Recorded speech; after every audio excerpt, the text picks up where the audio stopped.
BSc 6 semester physics का एक most important topic पढ़ लेते हैं। 1D ग्राफ एक्सीलरेटर क्या होता है, इसका वर्किंग प्रिंसिपल कैसे दिया जाता है, या सब कुछ इस लेक्चर में कवर करने वाले हैं। यूनिट 7 है एक्सेलरेटर्स एंड डिटेक्टर्स, और पेपर का नाम तो आपको याद है, ये solid state and nuclear physics. चलिए फिर मैं स्टार्ट करवा देता हूँ। और 1D graph accelerators, okay sir करवा दो, छोड़ो मत कुछ भी। चलिए सर देख लेते हैं फिर। 1 ठीक है, डी ग्राफ ठीक है sir, graph okay. 1D graph accelerator. अच्छा आपने ना ये कभी 12th क्लास में 1D ग्राफ जनरेटर के नाम से जाना होगा, पढ़ाना बस वही होता है, सेम टू सेम। किस काम में आता है 1D ग्राफ जनरेटर या एक्सेलरेटर, दोनों नेम सेम है, कोई दिक्कत नहीं है। जल्दी बताओ, बस थोड़ा सा चेंज करना है हमें इसमें। देखो यह एक ऐसा उपकरण है जिसकी सहायता से अति उच्च विभव उत्पन्न किया जा सकता है, वो भी लगभग 10⁻⁶ वोल्ट, यानी कि 10 लाख वोल्ट से 1 करोड़ वोल्ट तक का विभव उत्पन्न कर सकते हो। यार अति उच्च विभव, हाँ जब विभव ज़्यादा होगा, ठीक है, जब विभव ज़्यादा होगा तो वैद्युत क्षेत्र ज़्यादा होगा, वैद्युत क्षेत्र ज़्यादा होगा तो कण त्वरित होगा और उसकी ऊर्जा में वृद्धि हो जाएगी, है ना। चलिए मैं ये लाइन लिखवाऊँ तो 1D ग्राफ ने सन 1931 में इसका आविष्कार किया, पहले लिख दे रहे हैं, ठीक है ओके। पहला पॉइंट है ये, यानी कि सन 1931 में, सन 1931 में, ठीक है, किसने 1D ग्राफ ने, ठीक है 1D ग्राफ ने, ठीक है, इस एक्सेलरेटर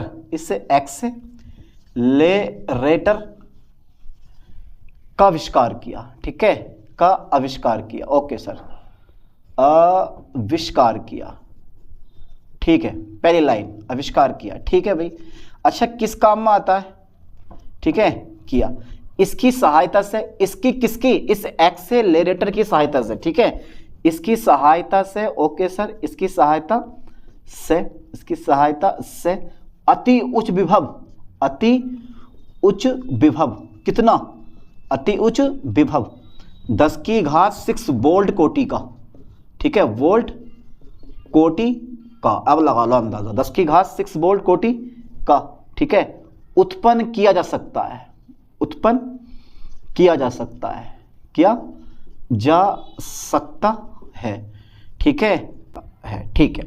तो यार इसकी सहायता से अति उच्च विभव 10⁻⁶ वोल्ट कोटि का उत्पन्न किया जा सकता है। अब यार जब इतना हाई वोल्टेज उत्पन्न हुआ है तो हाई इलेक्ट्रिक फील्ड उत्पन्न होगा, जिससे आवेशित कण त्वरित होगा और उसकी ऊर्जा में वृद्धि हो जाएगी, उसका वेग बढ़ जाएगा। आप ये चाहो तो लिख सकते हो, पर मैं ये लाइन लिखवाने वाला नहीं हूँ, मैं डायरेक्टली लिखवाऊंगा कि इस एक्सेलरेटर का उपयोग, यानी कि हिंदी में कहते हैं त्वरक, तो इस एक्सेलरेटर का उपयोग, ठीक है, आवेशित कणों को उच्च वेग तक त्वरित करने में किया जाता है। ये लाइन बहुत अच्छी लगती है मुझे इस जनरेटर की, ठीक है, यानी कि इस जनरेटर, यानी कि आप लिख सकते हो कि इसका उपयोग, इसका किसका 1D ग्राफ एक्सेलरेटर का, इसका उपयोग जो होता है वो भी कौन से कण, धनावेशित कण, ठीक है, धनावेशित कणों को, धनावेशित कणों को, है ना, यानी कि इसका उपयोग धनावेशित कणों को उच्च वेग तक, ठीक है, उच्च लगाओ अंदाजा, उच्च वेग तक त्वरित करने में किया जाता है, ठीक है, त्वरित करने में किया जाता है, ठीक है भाई, किया जाता है। अच्छा मुझे एक पॉइंट खुद से बताओ अपने आप, भाई ये पॉइंट तुम खुद बताओगे, मुझे नहीं पता, आप खुद से बताना भाई ये पॉइंट सही है गलत है। अच्छा मैं इसका सिद्धांत पा जाता हूँ, क्योंकि अभी मैंने चित्र बनाया नहीं है, क्योंकि चित्र क्या बनेगा, चित्र बनेगा रचना में, ठीक है, जब इसकी रचना पढ़ेंगे, कंस्ट्रक्शन पढ़ेंगे। तो जल्दी सिद्धांत बताओ। तो 2 घटनाओं पर आधारित होता है।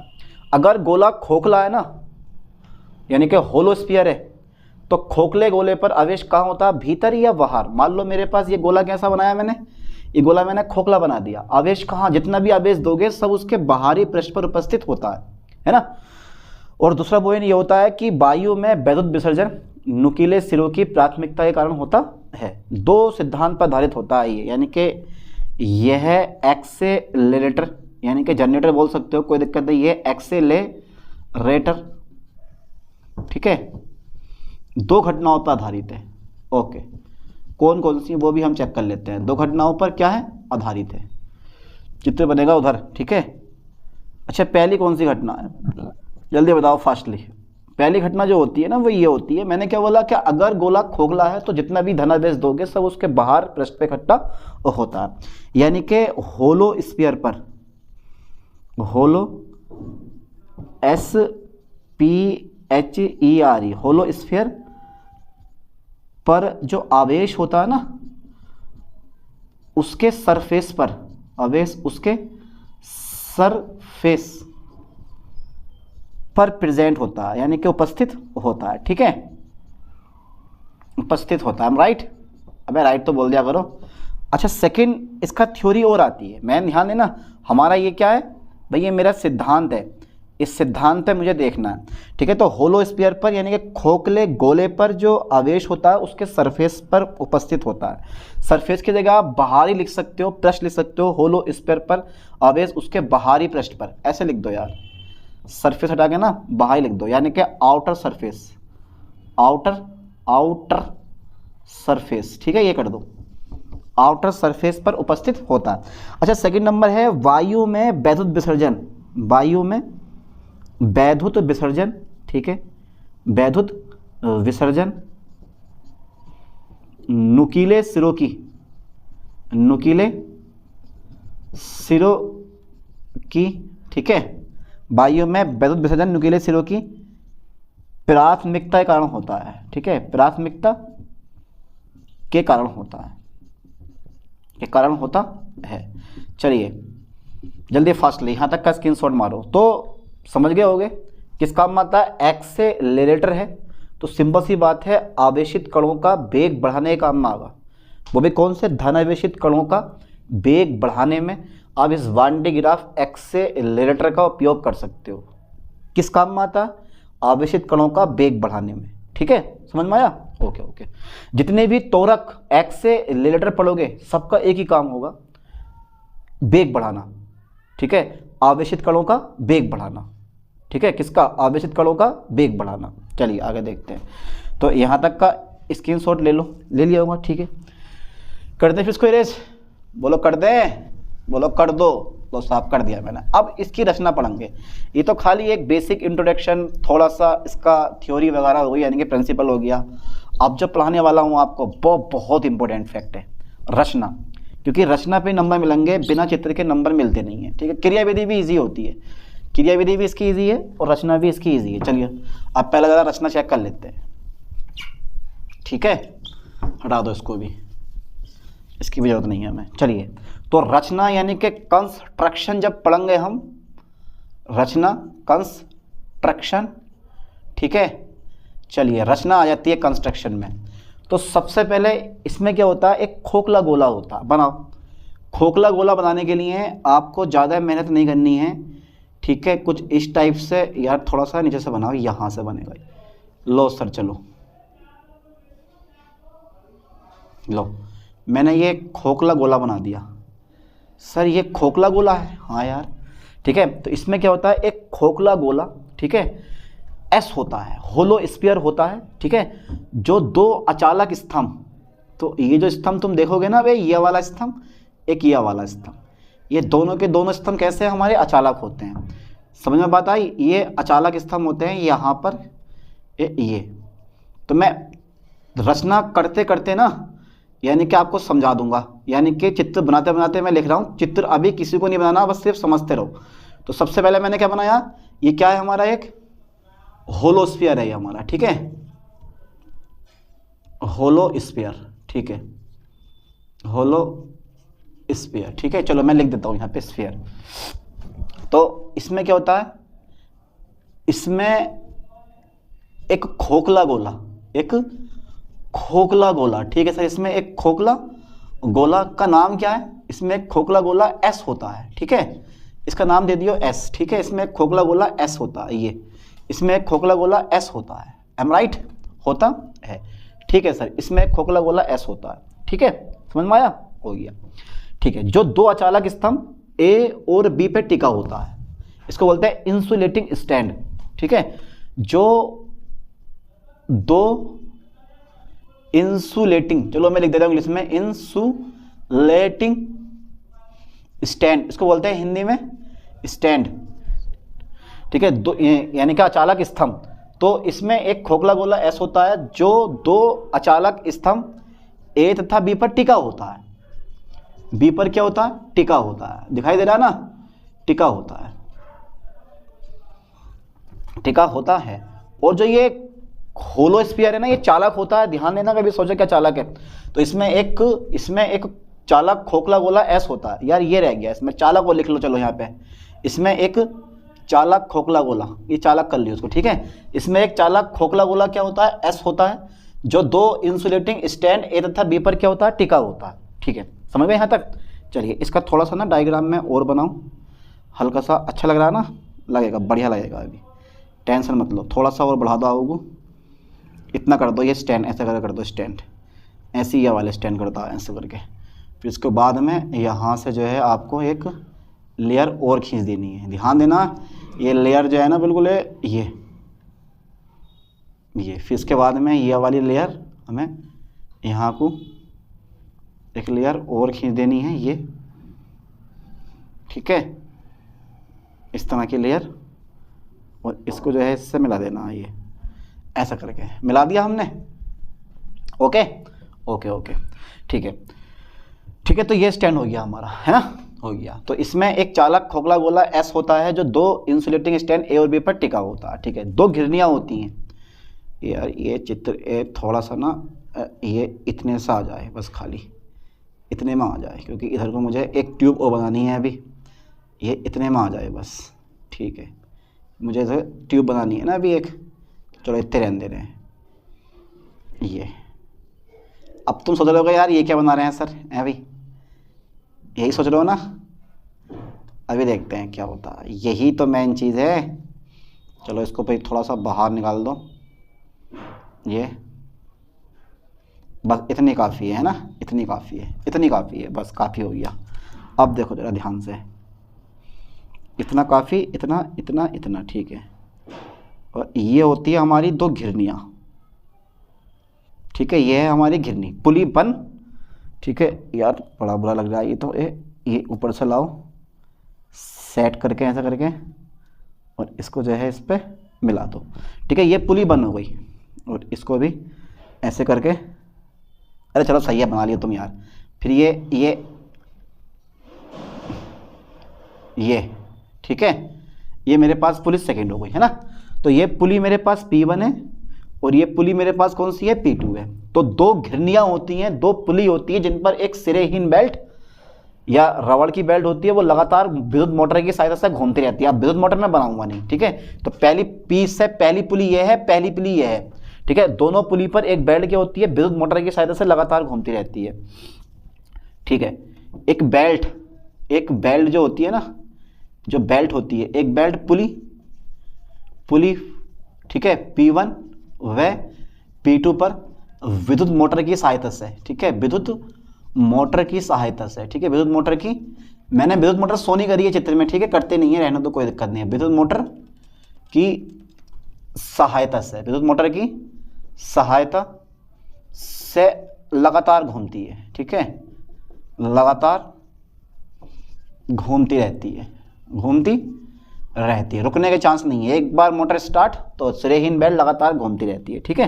तो ये क्या है हमारी, ये लिख दो यहाँ पे आप, बेल्ट लिख दो इसको, बेल्ट, ये रबड़ बेल्ट, ठीक है। और ये क्या है? पुली, ये भी पुली है और ये भी पुली है। चारों हो तो आप दे सकते हो, लिख दो पुली, ना तो रहने दो यार, चलो मैंने बेल्ट लिख दिया। और ये लिख दो इंसुलेटिंग स्टैंड, इंसुलेटिंग स्टैंड, ठीक है, इंसुलेटिंग स्टैंड, पुली 1 पुली 2। चलिए अब आगे देखते हैं जरा अभी। Okay sir, okay okay okay okay. आप क्या करने वाले हो अब? अभी जरा ध्यान से देखो जरा। अब एक कंघा मेरे पास ना, इसको बोलते हैं कोम मतलब कंघा। एक कंघा मेरे पास ये होता है, ठीक है, एक कंघा मेरे पास ये, इसको जोड़ते हैं हम हाई टेंशन सोर्स से, यानी कि अति उच्च विभव स्रोत से, H हाई टेंशन सोर्स, ठीक है। Okay okay okay okay okay. और इसको जोड़ देते हैं हम पृथ्वी से, है ना। अब पृथ्वी से क्यों जोड़ा वो ही मैं तुम्हें आगे बताऊंगा, ठीक है। ओके ओके ओके, तो इसका नाम दे दिया मैंने कंघा C1। अब एक कंघा दूसरा होता है ये वाला, इसको बोल दिया हमने कंघा C2। ये कंघा कौन सा है मेरे पास, C2 हो गया है ना, दो कंघे हो गए। तो एक कंघा हमारा ये रहा और एक कंघा हमारा क्या रहा, ये वाला रहा। दो कंघे हमारे यहाँ पे ये हो गए, कंघा C1 और C2 हो गए दो कंघे। तो दो कंघे C1 व C2 होते हैं। चलो जो लिख देता हूँ मैं। ओके, देखो बचेगा कुछ नहीं, दो कंघे यानी कि इसको बोलते हैं कोम। दो कोम्स C1 व C2 होते हैं, ठीक है, होते हैं। कोम फर्स्ट को, कोम C1 को, ठीक है, अति उच्च विभव, अति उच्च विभव। अब 10 की घात 6 वोल्ट ये उत्पन्न तो करता है, यानी कि 10 लाख वोल्ट ये उत्पन्न करता है, लेकिन चलता पता है कितने वोल्ट पे, 10 की घात 4 वोल्ट, लगभग 10,000 वोल्ट पे चालू होता है। और जब ये शुरू हो गया तो 10 की घात 6 वोल्ट आपको देगा ये हमेशा, ठीक है। तो दो कोम C1 में C2 होते हैं, तो कोम C1 को अति उच्च विभव स्रोत के, ध्यान देना, धन सिरे, पॉजिटिव टर्मिनल से, धन सिरे से जोड़ते हैं, ठीक है, धन सिरे से। तो ये जो मैंने जोड़ा है ना, ये प्लस होगा और ये क्या होगा हमारा, माइनस होगा। अति उच्च विभव स्रोत के धन सिरे से जोड़ देते हैं, जोड़ देते हैं। ओके सर, जोड़ दिया, ठीक है। तो कंघे C1 को अति उच्च विभव स्रोत के धन सिरे से जोड़ देते हैं, और कंघे C2 को, ठीक है, कंघा C2 मतलब कोम बोल दिया मैंने इसको, चलो इंग्लिश में, कोम C2 को, कोम C2 को, ठीक है, यानी कि खोखले गोले, होलो स्फीयर, ठीक है, होलो स्फीयर के आंतरिक पृष्ठ से जोड़ते हैं, यानी कि इंटरनल सरफेस से, है ना, जुड़ा हुआ है आंतरिक पृष्ठ से, आंतरिक पृष्ठ से जोड़ते हैं। चलिए सर, जोड़ते हैं। जो धनावेश को, यानी कि पॉजिटिव चार्ज को, जो धनावेश को क्या करता है, इस बाहरी गोले के, यानी कि स्फीयर के, ठीक है, आउटर सरफेस, आउटर सरफेस, बाहरी सरफेस पर क्या करता है, ये ट्रांसफर करता है, ठीक है, ट्रांसफर करता है, ये खासियत होती है इसमें, है ना, ट्रांसफर करता है। ओके, अब क्या होता है, देखो ध्यान देना, अभी ये पूरा पूरा नहीं बना है। एक आयन सोर्स में एक डिस्चार्ज ट्यूब होती है, इसका नाम होता है डिस्चार्ज ट्यूब। लाइन में फोकस करें ठीक से। तो बेटा ये क्या होती है,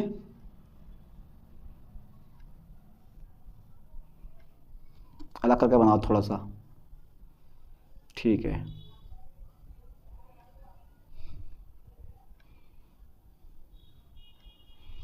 ये होती है हमारी डिस्चार्ज ट्यूब। तो मैं तुमसे पहले कह रहा मैंने कि एक चीज और बनेगी इसमें, ठीक है। ये होता है हमारा लक्ष्य और ये होता है आयन सोर्स, ठीक है। लाइन पे ध्यान देना, ये क्या है, इसको बोलते हैं आयन सोर्स। जिस आयन को हमें वेग बढ़ाना है, त्वरित करना है या ऊर्जा देनी है, ठीक है। अब ये आयन जो है ना निकलेगा यहाँ से ऐसा करके, ये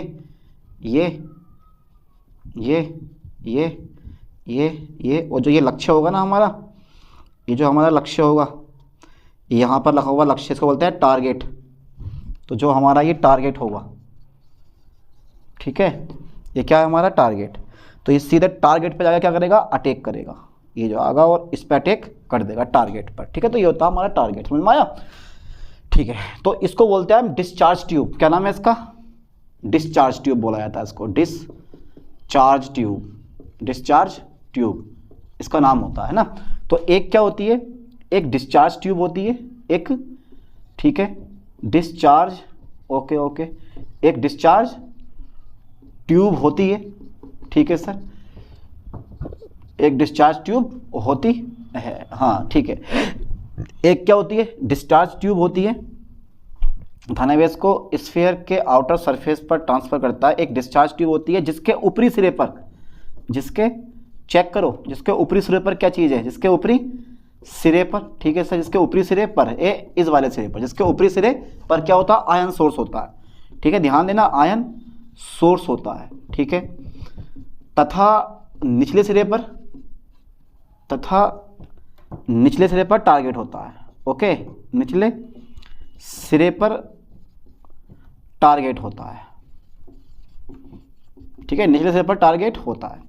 अब जो ये पूरा उपकरण होता है ना, इस पूरे उपकरण को हम पता क्या करते हैं, इस पूरे उपकरण को ध्यान देना, एक टैंक में रखते हैं, स्टील का बना हुआ टैंक होता है ये, ठीक है। इस पूरे उपकरण को एक टैंक में रखते हैं। क्यों रखते हैं वो अभी क्रियाविधि में देखेंगे हम, ठीक है। कहाँ देखेंगे, क्रियाविधि में। ये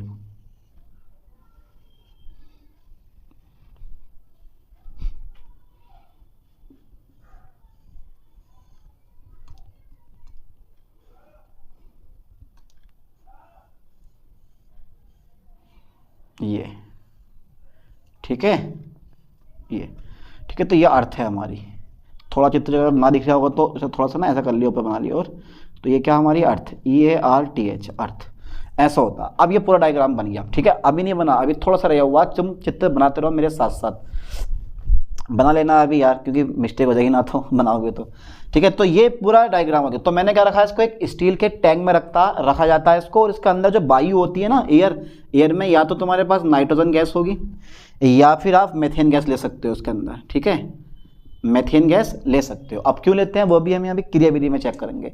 अब कंगे, अब आगे से क्रियाविधि, जब कंगे C1 को, ठीक है, उच्च विभव स्रोत या बोलते हैं अति उच्च विभव दिया जाता है, जब कंगे C1 को, ठीक है। एक चीज और रह गई है इसमें, धन सिरे से जोड़ देते हैं, कॉम C2 होलो स्फीयर के आंतरिक पृष्ठ से जोड़ते हैं, जो धनावेश को स्फीयर का आउटर सरफेस, ठीक है, आंतरिक जोड़ते हैं। इसमें एक में अति उच्च विभव, आप चाह रहे हो ना इसकी जगह 10⁴ वोल्ट भी लगा सकते हो, ये 10⁴ वोल्ट का होता है, 10⁴, ठीक है, वोल्ट। ये जो है ना, ये 10⁴ वोल्ट आप लिख सकते हो, कहीं साइड में लिख देना, काम आएगा तुम्हारे, ठीक है। ओके, यहाँ मत लिखना, यहाँ लिख देना, ठीक है, चित्र में लिख देना, यहाँ लिखने की जरूरत नहीं है, चाहो ब्रैकेट में लिख देना 10⁴ वोल्ट, लगभग 10⁴ वोल्ट। यार बड़ा बड़ा लग रहा है चित्र में बहुत बड़ा लग रहा है ना। तो मैं क्या करूँगा, मैं लिख दे जाऊँ 10⁴ वोल्ट, है ना, 10⁴ वोल्ट, यहाँ लिख दे जाऊँ मैं इस टाइप से, चलो कोई बात ना। तो ये बन गया वान डिग्राफ जनरेटर। अब देखो, जब कंगे C1 को उच्च विभव स्रोत के धन सिरे से जोड़ा जाता है तो आयन उत्पन्न होते हैं, यानी कि धनायन उत्पन्न होते हैं। और जो ये धनायन होते हैं, अर्थात जो धनावेश होता है, वो इस बेल्ट की सहायता से कहाँ पहुंचता है, ऊपर पहुंचता है। ये कहाँ पहुंचता है, ये ऊपर पहुंचता है। इसे कंगा C2 इकट्ठा करता है, और जो ये गोला दिखाई दे रहा है तो मैं, ये वाला गोला थोड़ा सा ना इसको मोटा कर लेना, ऐसा करके ये इस टाइप से, ये इसको आप थोड़ा सा मोटा कर लेना, ये चारों तरफ से, ताकि जितना अच्छा लगे, ये है ना, ये ओके। सबका सब इसके बाहरी पृष्ठ पर ट्रांसफर करता रहता है, ये इस टाइप से। क्योंकि ये तो अचालक है, तो यहाँ तो आवेश आने वाला है नहीं, पर ये क्या हमारा चालक खोखला गोला, ये ठीक है। ये सब क्या होता है, हमारा आवेश इकट्ठा होता रहता। अब बहुत इंपॉर्टेंट फैक्ट है यार, बस कितना बढ़िया डायग्राम बनाया, देखो बन गया डायग्राम, ऐसे बनता है देखो, वान डिग्राफ एक्सेलरेटर का, ठीक है। तो इसकी क्रियाविधि और देख लेते हैं, अभी आ जाएगी, यहाँ पर नहीं आ गई तो कोई दिक्कत नहीं है, लास्ट है ये क्रियाविधि, ठीक है। अब ये जो मैंने लगाया ना, ये है तुम्हारे पास टैंक, ये क्या लगाया मैंने, टैंक है। देखते हैं किस चीज़ का टैंक होता है, अभी ज़रा थोड़ा ध्यान देना आगे को। और तो सबसे पहले तो टारगेट होता है, ठीक है। अब क्रियाविधि में देखो क्या करोगे, मैं क्या लिखवाऊंगा, फोकस करना है ठीक से। जब कंगे C1 को अति उच्च विभव दिया जाता है तो धनायन उत्पन्न होते हैं, शॉर्टकट मार दिया।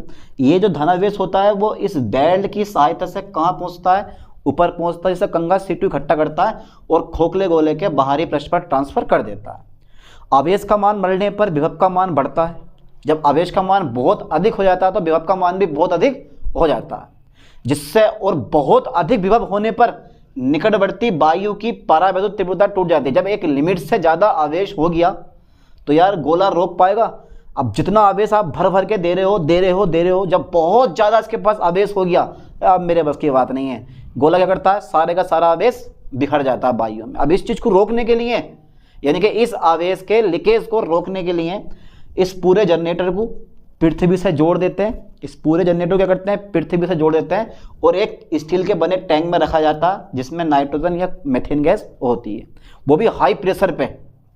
एक बार और, जब कंगे C1 को उच्च विभव यानी जब कंगे C1 को अति उच्च विभव दिया जाता है तो धनायन उत्पन्न होते हैं। ये धनायन जो होंगे यानी कि धनावेश जो होगा वो बेल्ट की सहायता से ऊपर पहुंचता है, जिसे कंगा C2 इकट्ठा करता है और खोखले गोले के बाहरी पृष्ठ पर ट्रांसफर कर देता है। आवेश का मान बढ़ने पर विभव का मान बढ़ता है और विभव का मान बहुत अधिक होने पर निकटवर्ती वायु की परावैध तीव्रता टूट जाती है और आवेश का क्षरण यानी कि आवेश वायु में लीक हो जाता है। इस लीकेज को रोकने के लिए इस पूरे एक्सीलरेटर को, इस पूरे उपकरण को पृथ्वी से जोड़ देते हैं, ठीक है, और हाई प्रेशर पर भरे एक टैंक में रखते हैं ताकि आवेश का लीकेज ना हो, ठीक है। बस इतनी सी मुझे क्रियाविधि लिखनी है। चलो मैं लिखता हूँ।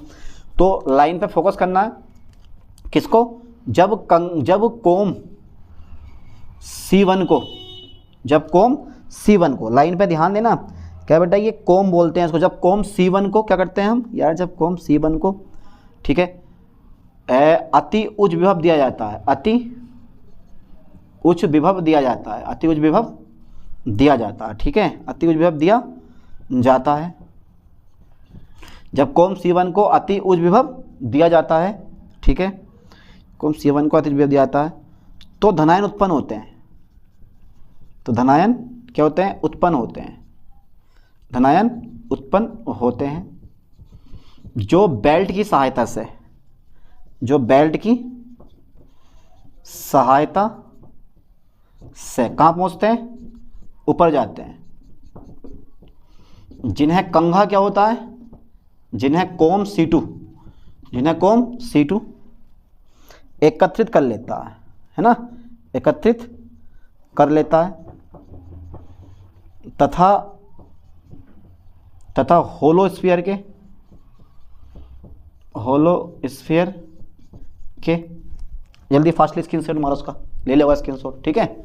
ओके ओके ओके ओके ठीक है,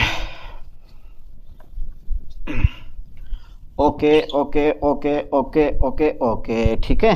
हो गया, अरे ज़्यादा डिफिकल्ट ना, बस हो ही चुका, थोड़ा सा और रह गया, बस हो ही चुका है। अब यार तुम खुद डायग्राम देखो, ये वाला कितना डेंजर डायग्राम लग रहा है, बना लोगे? है इजी, कुछ नहीं है, बिल्कुल सिंपल सा पॉइंट होता है। चलिए फिर देख लेते हैं एक बार और। तो तथा होलो स्फीयर के कहाँ पे भेज देता है, ये बाहरी पृष्ठ पर, ठीक है, यानी कि कर लेता तथा होलो स्फीयर के आउटर सरफेस मतलब बाहरी पृष्ठ पर ट्रांसफर कर देता है ना, ट्रांसफर कर देता है। ओके सर, ट्रांसफर कर देता है, यही तो क्वालिटी होती है इसके अंदर। चलो, कंगे C2 ने जितने भी आवेश आपने दिया वो सब बाहर के पृष्ठ पे ट्रांसफर कर दिया, ठीक है। आवेश का मान बढ़ने पर, ठीक है, आवेश तो लगातार जा रहा है ना, यानी कि कौन सा आवेश, धनावेश लगातार जा रहा है, धनावेश लगातार जा रहे हैं, तो धनावेश बढ़ने पर क्या होता है, विभव का मान बढ़ता है, क्योंकि धनावेश लगातार जा रहा है, तो धनावेश लगातार जब जा रहा है तो लगातार विभव बढ़ता रहेगा, ठीक है। धनावेश बढ़ने पर विभव का मान क्या होता है, बढ़ता है। चलो साहब, धनावेश का मान बढ़ने पर विभव का मान बढ़ता है, तो बाहरी पृष्ठ पर ट्रांसफर कर देता है। धनावेश बढ़ने पर विभव का मान क्या होता है, बढ़ता है, ठीक है। विभव का मान बहुत अधिक होने पर, विभव का मान क्या होने पर, विभव का मान बहुत अधिक होने पर,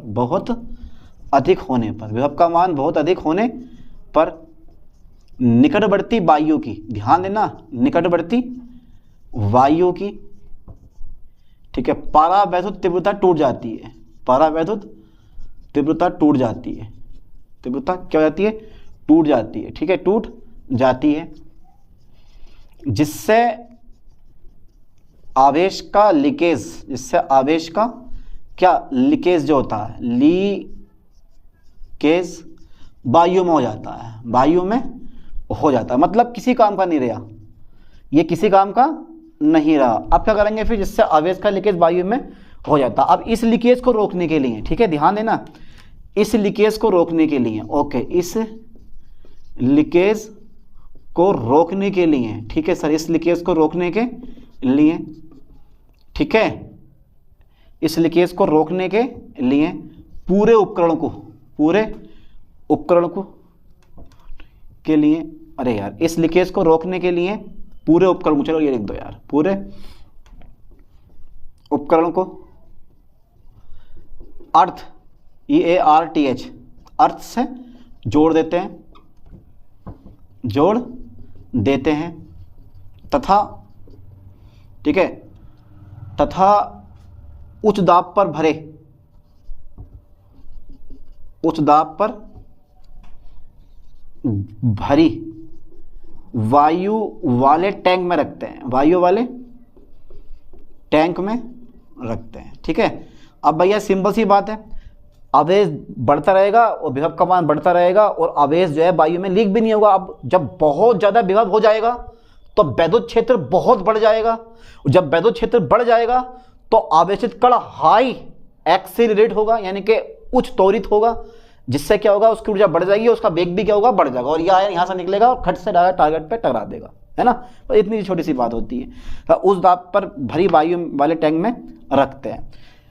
ठीक है, रोकने के लिए पूरे उपकरण को अर्थ से जोड़ देते हैं तथा उच्च दाब पर भरी वायु वाले टैंक में रखते हैं। ठीक है, अब विभव का मान लगा, मैंने जब बताया वो लाइन लिख दूं कि विभव का मान लगातार बढ़ता जाता है। चलो छोड़ो यार, इतनी काफ़ी है, यही रहने दो, इतनी काफ़ी है, ज़्यादा मत लिखो। चलिए एक बार पढ़ लेते हैं कि इस लीकेज को रोकने के लिए पूरे उपकरण को अर्थ से जोड़ देते हैं तथा उस दाब पर भरी वायु वाले टैंक में रखते हैं। अब यानी कि जो ये आयन सोर्स है या जो आयन होता है ना, जिससे क्या होता है, जो धनायन होता है, आयन सोर्स में धनायन, ऐसे लिख दो, आयन सोर्स में जो धनायन होता है हमारा, धनायन, ठीक है, वो हाई क्या होता है, हाई एक्सेलरेट हो जाता है, ठीक है, और टारगेट पर गिरता है, टारगेट पर क्या होता है, गिरता है। ठीक है, बस टारगेट पर गिरता हो गया। फाइल क्रियाविधि हमारी पूरी फाइनल हो गई, इससे ज़्यादा कुछ नहीं। अब इसकी ना लास्ट में बचती हैं लिमिटेशन, कमियां क्या क्या होती हैं, कुछ ना कुछ तो इसकी कमियां होती हैं, तो 2 या 3 कमियां लिखवा दूंगा, काफ़ी हैं। जल्दी पहले यहाँ तक का स्क्रीनशॉट ले लिया होगा। ठीक है, ठीक है भाई, लो साहब, इतना ईजी है यार। अब तुम तो यार पता नहीं क्या सोचते हो। तो इस तरह से लगातार विभव बढ़ता रहता है, वैद्युत क्षेत्र जो है हाई हो जाता है, हाई एक्सीलरेट होता है, जिससे क्या होता है, ऊर्जा बढ़ती है और ये त्वरित, और उसका जो वेग होता है वो हाई हो जाता है। ठीक है, चलिए आप आगे देखते हैं। अच्छा, इतना ही नहीं है, अभी ना सिर्फ कमी दिखा दे रहा हूँ मैं, लिमिटेशन। ओके सर, तो सबसे पहली कमी कि यह जो है ना, यानी कि यह न्यूट्रॉन को त्वरित नहीं करता। पहली कमी, ये न्यूट्रॉन को त्वरित नहीं करता है। ठीक है, त्वरित नहीं करता है। क्यों नहीं करता है? क्योंकि ये उदासीन कण है। क्योंकि ये क्या है, यह है, क्योंकि यह उदासीन कण है, क्योंकि यह उदासीन कण है। सेकेंड नंबर है, ये अपेक्षाकृत भारी होता है। ठीक है, ये अपेक्षाकृत भारी होता है। ठीक है, ये अपेक्षाकृत कैसा होता है, भारी होता है। ये काफ़ी लिमिटेशन होती है इसकी, और भी 1-2 लिमिटेशन आप लिख सकते हो। ठीक है, बस ये बहुत है यार, जितना ज़्यादा नहीं, बस काफ़ी है इतना नहीं। ठीक है, तो पढ़ लो इसको। वान डे ग्राफ एक्सीलरेटर को पेपर में आता है, इंपॉर्टेंट टॉपिक है। चलिए मिलते हैं नेक्स्ट लेक्चर में नेक्स्ट वीडियो के साथ। थैंक्स।